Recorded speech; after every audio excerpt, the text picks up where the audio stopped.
Tonight, let's go in depth with Tulsa County Commissioner Stan Sallee. Every now and then when I have one of the three commissioners on the program to speak with me about what's happening around the county, some viewers and even members of my own family wonder what is next for the northeast corner of the Tulsa County Fairgrounds, where, as you might remember, the old Driller Stadium used to be. That is one of the topics the commissioner and I spoke about unedited while we took a look at what Tulsa County government is up to this month. Back on the program to speak unedited is Tulsa County Commissioner Stan Sallee. Stan, thanks for coming back. I appreciate it. My pleasure. Good to be here. Let's talk about what happened medical-wise up in Collinsville. There's a new clinic with OSU, is that right? Oh, yes. It's brand new, broke ground just recently. Very exciting for the community, for OSU as a matter of fact, but it's over $11.5 million investment, urgent care, primary care, imaging, just a lot of different functions at the Highway 20 and 75 intersection there. It's just a growing area, North Tulsa County, with Owasso, Skytook, Collinsville. I was going to say, I was just driving around that area, and usually it seems like you would have to commute for anything medical to at least Owasso, if not into Tulsa. Absolutely, and you do, but you know, when I was there the other day, it's I remember when Collinsville had its own hospital. And those hospitals are dying all over the state, you know, in these small communities. And to have this kind of investment in a rural area, so to speak, a growing area, but it's still a rural area, is just wonderful for the people that live out in that region. And great investment, just going to serve the public very well. Every time I have, it's either you or any of your other commissioners, I always get a question, even from my own family, as to just in Midtown Tulsa-wise, what is happening where the old Driller Stadium used to be at 15th and Yale? Right now it's just a field collecting bleachers. Do you all have any big ideas for that area? Or? Well, we've had ideas. Certainly a hotel is something that we've all talked about from time to time. Convenience store, out parcels for restaurant and dining. That's part of the plan, but really I'm encouraging us all to do a master plan on the entire fairgrounds area, because we have a lot of real estate there. I mean, OSU, the facility there for, OSU IT, the ag out. Right, OSU Extension. Yeah. My God, that's okay. Sorry, OSU Extension. Yeah.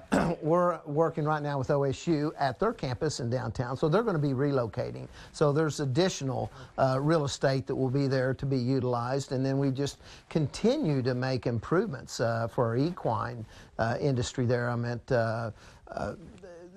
there's almost not a day available to rent out to those agricultural events that happen there on a daily basis. So how we move forward and really plan is critical. It's not just the corner, it's the entire facility, but certainly a hotel is something that we all would like to see. You've got pretty much that whole big block.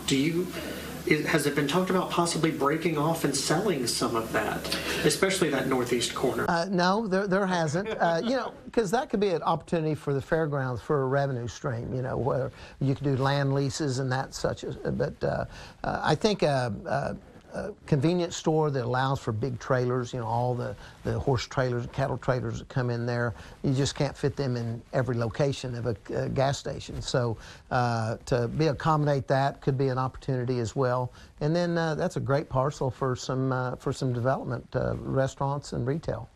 Let's talk about, and I've had on your colleagues here, yes. There's a lot of road work going on in Tulsa County. You've got some in your own district. Did a bunch of funding come online this year, or what has happened? Because y'all are really moving stuff. Well, we are. A lot of some funding has, but they've been pre-planned for about 10 years now. Broken Arrow at 51st Street from 193rd to 177th is 1 mile, a 5-lane road that the county is going to redevelop there. Plus, Broken Arrow's first roundabout will also be there.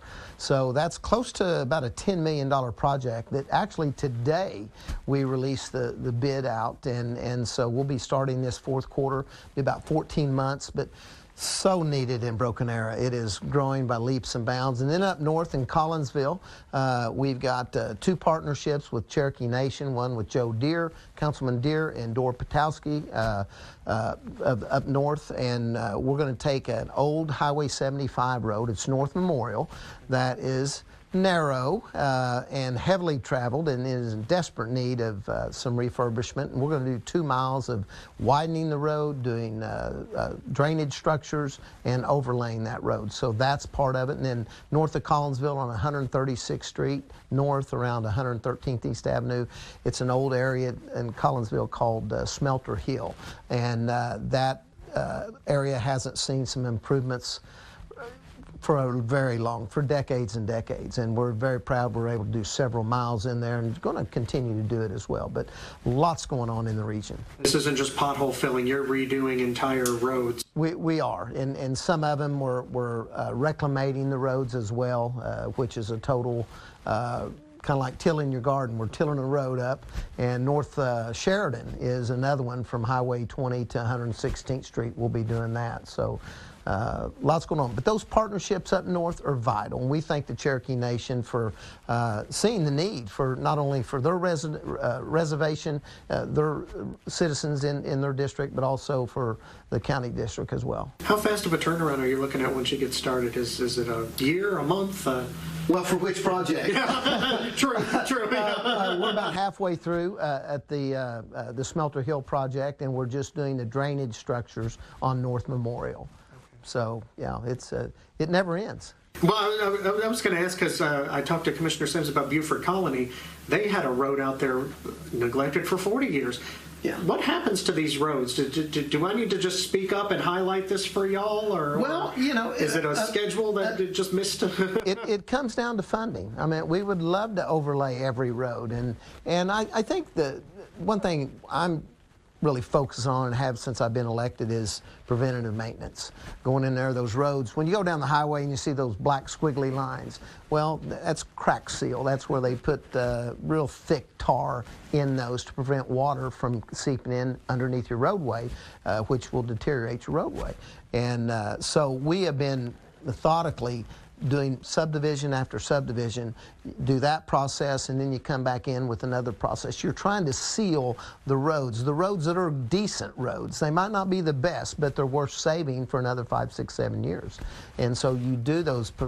And then like Buford Colony, and I've got some myself, I mean, they're beyond saving, and you have to reclamate, and that's just more expensive. But once you get to that point, it's critical to do preventative maintenance. Commissioner Sallee, while I got you here, anything else you'd like to mention real quick?